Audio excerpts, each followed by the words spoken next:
ये सुबह सुबह 2.5 घंटे का सत्र मात्र कुछ व्यायाम, आसन, प्राणायाम, ध्यान, भजन आदि ही नहीं करवाते।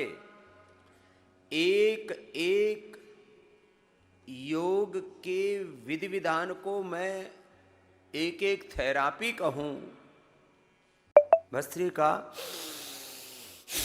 ये एक थेरापी है। किसके लिए? कैंसर के लिए, एसाइलमस ऑटोमन डिजीज के लिए, ओबिसिटी के लिए, डायबिटीज के लिए, लो इम्यूनिटी के लिए और लॉन्गिविटी के लिए। आप लंबे श्वास ही लेते हो तो अपने जीवन का रूपांतरण कर सकते हो। Deep breathing for longevity, deep breathing for immunity, deep breathing for diabetes, deep breathing for obesity.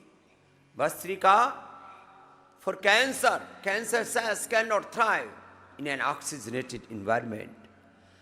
Low oxygen supply is the main cause of all diseases, and Bhastrika, proper oxygen supply is the ultimate remedy, ultimate medication for all diseases.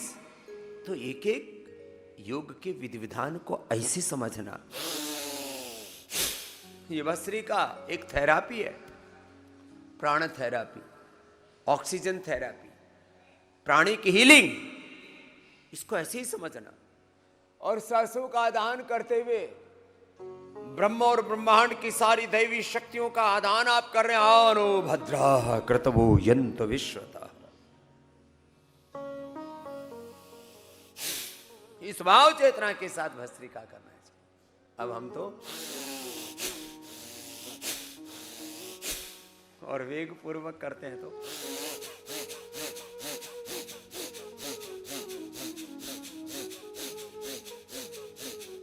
अब हमारा तो अभ्यास तेजी से करने का हो रखा है, आप भी कर ले रहे थे, कोई स्ट्रेस नहीं रहेगा। कल एक बेटी मिली, एमबीबीएस है, एमबीबीएस एमडी आदि पढ़ी हुई है। बोले स्वामी जी पता नहीं क्या हो गया, अंदर से घबराहट सी होती है, डर सा लगता है। पहले तो मैंने कहा आप मेधावटी लिया करो, मेमोरी ग्रीट, ओमेगा, बादाम रोगन नाक में डालो और 1 चम्मच गाय का घी सुबह सुबह पी लो, गायत्री मंत्र का जप करो, मेधा इष्टि से यज्ञ करो, ये सब फायदेमंद है, ये औषधि है। फिर भी बोली स्वामी जी सच में मेरा स्ट्रेस, एंजाइटी, डिप्रेशन जैसा हो रखा है, ठीक हो जाएगा ना? मैंने कहा बेटा बिल्कुल यंग बिटिया है, बड़ी तेजस्विनी, उसको देख करके नहीं लगता कि उसको डिप्रेशन होगा, लेकिन हम एक ऐसे विचार चक्र में फंस जाते हैं। एक शब्द प्रयोग होता है मेट्रिकोटोमन, ओवर थिंकिंग, और वो विचार करते करते करते करते हम खुद कहाँ चले जाते हैं खुद को ही नहीं पता रहता। फिर वो ओवर थिंकिंग नेगेटिव थिंकिंग में, कब डिस्ट्रैक्टिव थिंकिंग में बदल जाता है, कब वो ओसीडी में बदल जाता है, और बहुत खतरनाक स्थिति में हमें ले जाकर के खड़ा कर देता है। मैंने कहा तुम्हारी औषधि मैं हूं, मुझे 1 घंटा सुबह देख करके योग किया करो, और जिसकी चेतना गुरु के साथ एकात्म हो जाती है, जैसे अभी मैं कह रहा था, फिर ये जो हमें शक्तियां मिली हुई हैं, ये तो हम अपनी शक्तियों का 1% उपयोग करते हैं। 99%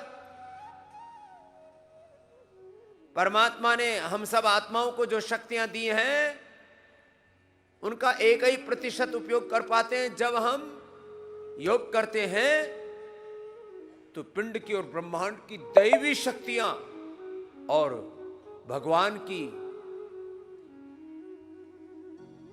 जो पारमार्थिक शक्तियां हैं, इनविजिबल जो पावर्स हैं, उनसे जब हम आशीषित, अनुग्रहित, आप्लावित, उपकृत होते हैं, तब तो अभी बिटिया भजन गा रही थी, नर से हम नारायण, जीव से ब्रह्म हो जाते हैं। हम राम के, सीता के, सीता राम